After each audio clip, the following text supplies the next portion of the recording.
been a while since I've done an accent seatbelt video. Last one was way back on the 9M1, so I'm gonna go ahead and walk you through what I'm doing to the M3.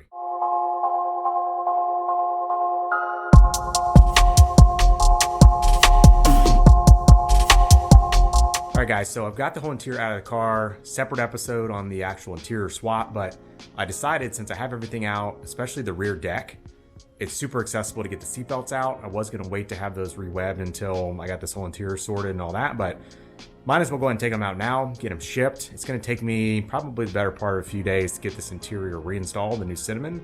And it takes 3-4 business days, more or less, for Seatbelt Planet to get the belts, re-web them, and then send them back. So it's actually a super quick process. I'm gonna be down on the car, not able to drive it for a little while anyway. So I'm gonna walk you through how on the M3 to remove the seatbelts, where I ship them, what color I decided to get, kind of walk you through the website, how it works, and pricing.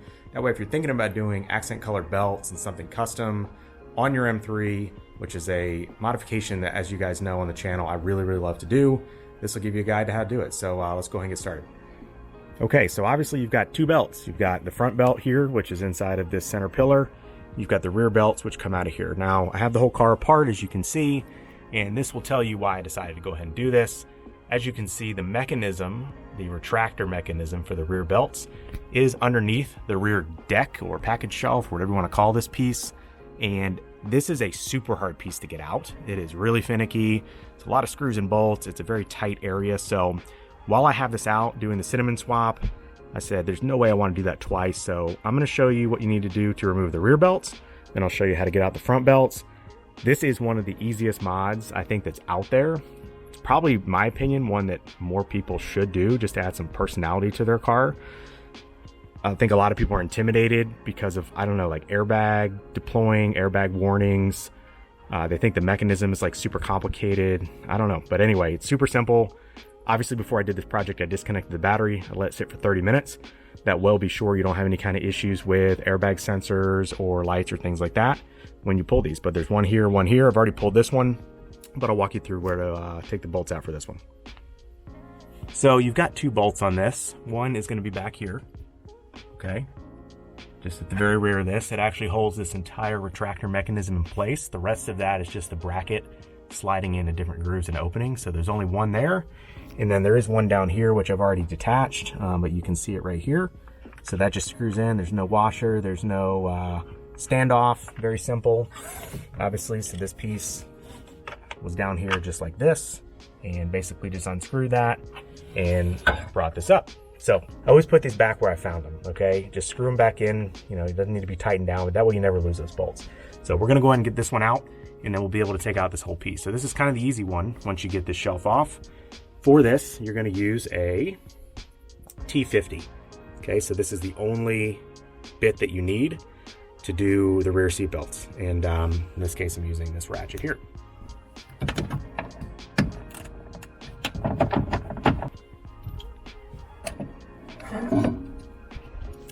Other thing that is super important, make sure you label these. When you send these to Seatbelt Planet, they're gonna need to know what goes where. And they're gonna label them when they send them back, which is great. But take some painter's tape, put a label on it, just like so. That way you know exactly what goes where. As you can see, I've already labeled this side as well. So just keep everything organized. All right, so the fronts are a little bit trickier. First thing you're gonna need to do is remove this piece of pillar trim. There are two clips, sort of like spring-loaded piece of metal at the top. And then at the bottom are these little pieces. So the way these pieces work, so you don't break them, is that you've got a top to it, okay? And you're gonna basically pull out the top, okay, what you see here on the left, and that's gonna open up what you see on the right. So you wanna stick a screwdriver or a trim puller, just pull that top little peg out, and that'll allow you to pull out the rest of what's here and here. So there's two of those. So you get this loose, then you fool with these, then we pull this off. All right, now that we've got this trim piece off, as you can see, you remove these two sections here, and then you're actually able to slide the trim piece down and pull it away. These slide into some brackets at the top. We're gonna go ahead and remove this. This is a T50, just like the other ones, and that will release all this. You're also gonna need to use an 8mm socket here, just to open up one side of this bar. Okay, that'll allow you to swing this down and pull this belt out from behind it. Obviously with the buckle on there, you're not going to be able to fish it through there. So we'll get those two done, and then we'll do the bottom here. I'll show you what to do there.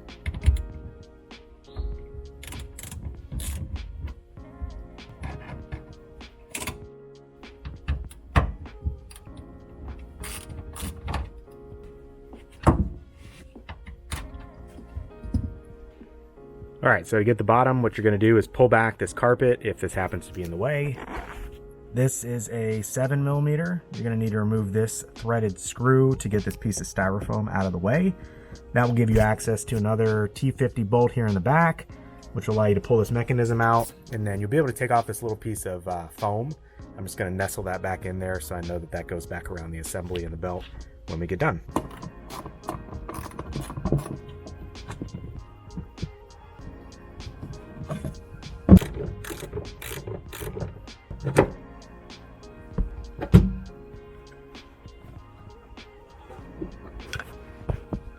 All right, so we're gonna get these boxed up and shipped out. I always use like priority mail or maybe even overnight. Really depends on where you're located versus where Seatbelt Planet's located, but obviously the faster they get them, the faster they can start working on them. They don't take a long time. They take a day or two to do it.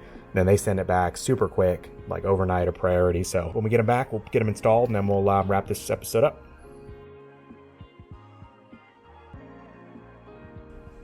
Okay, so seatbelts are re-webbed and back from Seatbelt Planet. Super happy with how these turned out. Great service by Seatbelt Planet as usual. This is Detroit Blue. It's the color that they call. Really going to look great against the cinnamon interior. And the important part is that it is a great color match for the blue BBS center caps that we're going to run on the LMs. So we're going to replace the black and gold caps with these blue and silver, just to fit kind of the look of this build a little better. Try to bring that together. And then picked up this caliper paint. Was going to go with G2 on this build like I have with some of the previous builds, but was having trouble finding a blue match. So we're going to give a spray version a try. Use the caliper paint from VHT, and I think that blue is going to be just a perfect match for the BBS and for the belts, and just tie all this together. So really happy to get these on. It's basically reverse order. So if you've been watching the video, just going to do all the steps that I showed you backwards to reattach, put all the trim back. And